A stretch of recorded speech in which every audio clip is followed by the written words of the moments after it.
This story takes place when Jonathan was studying in a boarding school.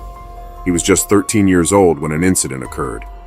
One day, while he was sitting in class with other students, a junior teacher suddenly rushed into the classroom, whispered something into the professor's ear, and left.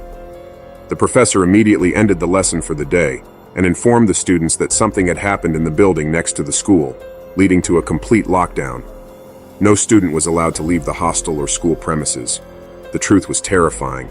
A deranged serial killer had murdered several people in the nearby building and was still roaming around the school premises. The police decided to lock down the school until they caught the killer. The scariest part? The victims' right hands were missing from their bodies. This information was leaked when a school guard shared it with a senior student, who spread the news throughout the school. As expected, all the students were terrified. Meanwhile, something even stranger was happening to Jonathan. Ever since the lockdown began, he started hearing loud screams from underneath his hostel bed. But oddly, no one else could hear them.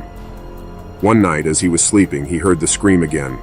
Summoning his courage, he went to the back side of the building and discovered fresh blood splattered on the ground.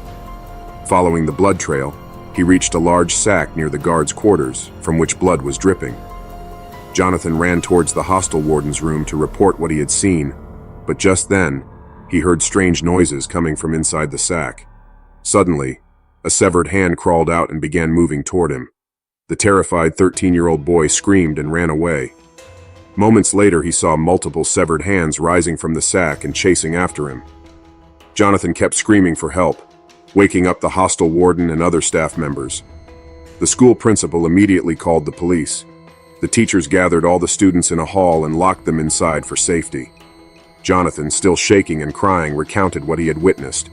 The police soon arrived and conducted a search. To everyone's horror, they found the serial killer hiding inside one of the classrooms. Whether Jonathan had truly experienced supernatural events that night remains unknown, but the sack was indeed filled with severed hands belonging to the killer's victims. After that night, the school gradually returned to normal. However, Jonathan continues to have nightmares about a severed hand crawling toward him.